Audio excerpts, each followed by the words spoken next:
G'day, today I want to talk about fitness, and I'll be talking in general terms, broad brushstrokes. But there are a couple of clear points I want to make. Now, in relation to moving your body, we can all assume that that's better than not moving your body.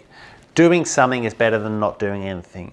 Doing something that elevates the heart rate and elevates your mood is better than not. And it probably has a multitude or plenitude of other health benefits. We can all kind of assume, we can all agree on that. So going from 0 to X is better than staying on 0. We can agree there. So do something that gets you off 0. Do something that you enjoy. And this is the first important point to know.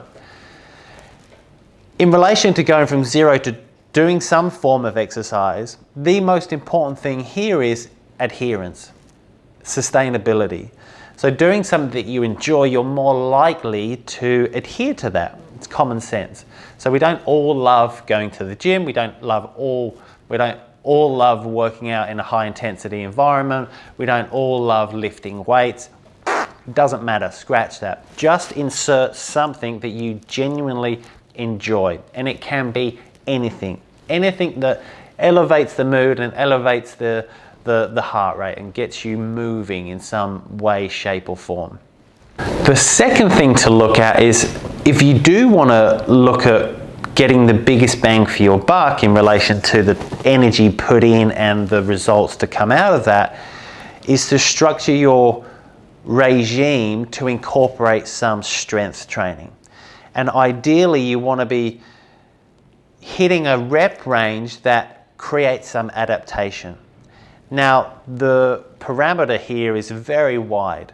So at the smaller end of the rep range, we're talking about power and strength, and at the far end, we're talking about endurance. But if the reps are so high, in excess of 40, you might be better off to increase the intensity, but reduce that to around about, 8 to 30 or even 8 to 40, as long as where you sign off on that set, you're close to fatigue, i.e. you couldn't do another 10.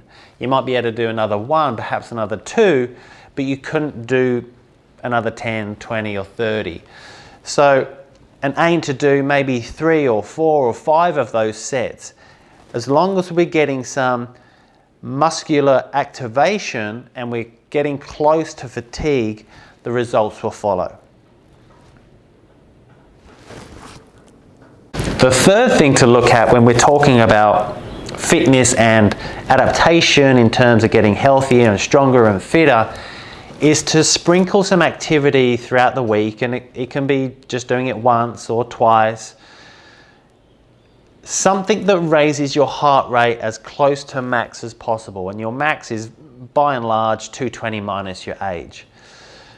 Can be stairs, can be short intervals, can be whatever it needs to be in order for your heart rate to get as close to max, and you just want to get it there and then bail out. The fourth thing to look at, and the last thing to look at when it comes to fitness in broad brushstrokes, is frequency. So how often should one train? It's a very hard question to answer, if I'm honest. There's too many variables to be absolute about what that answer is. But remember, doing something is better than doing nothing. So that's a huge leap there. So if you're doing something, give yourself a pat on the back. If you can do something twice a week, great. 3 times a week, great. 4 times a week, fantastic.